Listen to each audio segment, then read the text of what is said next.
Now in high definition. 3 on your side. This is the WLBT 6 p.m. report. And there are new developments in the search for a missing Jackson family. Items belonging to Atira Hughes Smith were found inside a dumpster at a Shell station on Raymond Road. Now, authorities are looking for her along with her husband, Letary Smith, and 7-year-old son, Jaden Hill. Let's go live to Copiah County now. David Kenny has been following this story for us all day. David, what is the latest? Well, several different law enforcement agencies are now involved in this search. The FBI and the Safe Streets Task Force now have a command center set up here at the Copiah County Jail. The Smith family, the last time they were seen was Friday in Flowood at a Halloween party, but they haven't been heard from since. Jackson police say a woman digging through a gas station dumpster on Raymond Road found the ID of missing mother Atira Hughes Smith Monday morning. Crime scene investigators were called in and they uncovered multiple clothing items, some blood-stained, belonging to the missing family. Nobody at the scene. The vehicle comes back. In our investigation, we found who owned the vehicle. Those folks are not accounted for.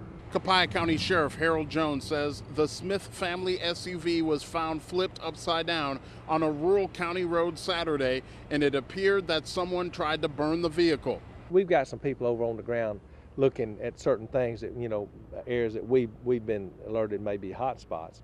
But as far as us knowing where to start going and searching, have no clue about that. Monday afternoon, Letary Smith's home on Combe Street was searched by investigators. Neighbors say Letary tried to run over Atira with his car there a couple weeks back, and that somebody moved out of the home in a hurry Sunday night. I want this to come to a good conclusion. I want that little 7-year-old boy to come back, and his grandmother, who's been with us, she get him back.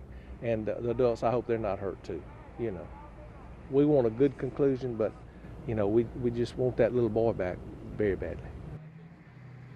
This is a house at 825 Combe Street that police searched Monday afternoon. It's where Letary Smith's mother and sisters lived, according to neighbors, who also tell us they quickly moved out sometime Monday. The neighbor says they saw firsthand Smith's violent behavior. The man that lived here, he did run over his wife like in mid-October or at the end of October. Atira Smith Hughes' family says they don't want to speculate on what may have happened. She grew up in Trinity United Methodist Church. Her son Jaden sang in the choir here. Supporters, friends, and relatives say they are praying for a miracle. Tonight I actually lit the candles for the service, and that's something that Jalen would normally do here on Sunday mornings. Family members say they last heard from Atira Hughes Smith Friday by phone when she said she was going out of town for a couple of days and the connection ended abruptly. The Jackson woman's family says Copiah County deputies told them there had been an accident on Shelby Road just off Highway 18. The SUV was set on fire. All we know is that there was an accident. The vehicle was found, but no individuals were in those vehicles. Even more disturbing for the family, a woman found the ID of Atira Hughes Smith in a dumpster at a Shell station on Raymond Road. She notified police, who located other items, including bloody clothing. Jenkins told us the mother of Atira Hughes Smith is exhausted, but hopeful her daughter and grandson are safe. She's doing the things a good mother would do. She's asking the right questions, and she's praying prayers, and she's asking for help. We go straight to breaking news developments at this hour. Right now we have new information in the case of a missing family of 3. We've learned that the bodies of the 3 people found in an abandoned house on Shelby Road match the description of this family. The bodies have been sent to the crime lab for positive identification. Jessica Bowman picks up the story from here. Bodies are being taken out from a wooded area just off Shelby Road in Copiah County. Now, here's what we know. These 3 bodies are allegedly could be the 3 bodies of the Brandon missing family. Now, right now, authorities are not confirming that, but they say they do meet the description of the Brandon family that was missing. Now, according to the Copiah County Sheriff, he said the bodies, they will be taken to the Mississippi Crime Lab and a DNA test will be done to see if those are the exact bodies. The Copiah County Sheriff did tell us that 42-year-old Timothy Liddell Burns was arrested in South Jackson. He was arrested early this morning. He was brought in for questioning. Now, during that Copiah County Sheriff Harold Jones says he is the person that led them to the crime scene here on Shelby Road. Now, Copiah County Sheriff also told us that he will shortly be charged and is expected to be charged with arson and capital murder. So we will continue to keep you updated on this developing story and bring you any new updates as they become available. For now, reporting in Copiah County, Bowman for WLBT News. Thank you, Jessica. We are working to get you more information on this breaking news story, and we'll give you that information here on WLBT and our website, msnewsnow.com. This abandoned house in the woods is where investigators say they found the 3 murder victims, now positively identified as all 3 members of the Smith family by Copiah County Coroner Ellis Stewart. He says all 3 had been shot in the remote location. Recover these 3 bodies. They're consistent with the people that we're looking for. We have an adult male, an adult female, and a small child. And we have a person that's been arrested.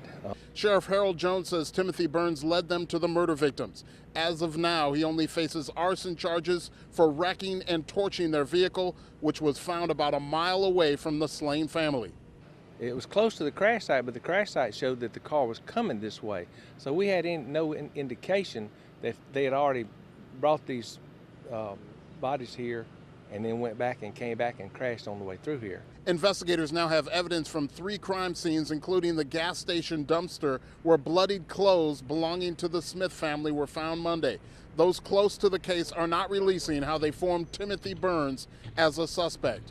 The sad part is we have a young child that has lost his life, and he is not going to be able to grow up to be the person that he should have been, and that's sad. Our investigation has revealed Burns does have a criminal history, which includes an arrest for domestic violence in Hinds County and an arrest for burglary in Claiborne County that led to time in prison.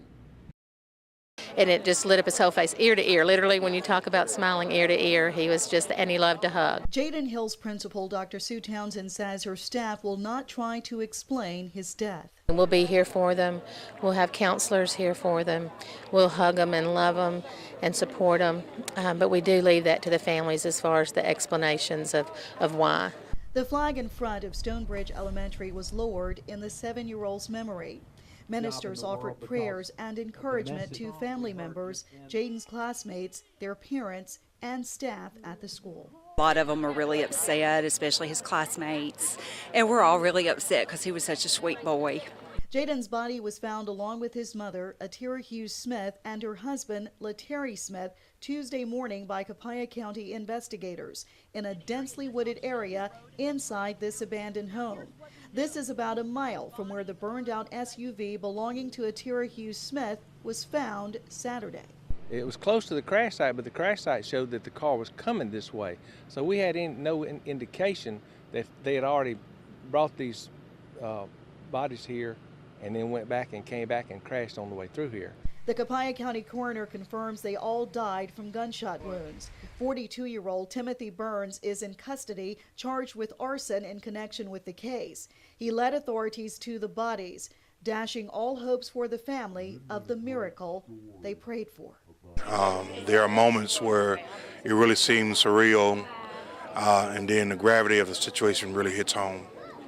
Family members say they know of no connection Burns had with Atira Hughes Smith or Letary Smith. Sweet, loving person, never bothered anybody. Definitely don't understand why this would happen. Still can't wrap my mind around it. John Fletcher and Kizzy Bogans, Just shocked, hurt, disbelief. struggle to come to terms with the sudden loss of their cousin Atiria and her 7-year-old son Jaden. He has the same name as my nephew, and he used to pick at 2 Jadens, and he just loved the fact that his name was Jaden and my nephew's name was Jaden, and you know, they were family. Very fun baby, fun child, love him to death, love Tira to death. The story of the mother and son who went to a trick-or-treat event in Flowood Friday night, then, along with the boy's stepfather, met with tragedy over the weekend, has even attracted national attention. A CNN crew visited Ateria's mother's home in Brandon as family members filed in and out, embraced, and shared memories. There seemed to be some concern for Ateria during that Halloween event, according to cousin Rodney Williams. That's one of the last time one of her friends said she was talking to us, say, I'm okay, but we still don't know.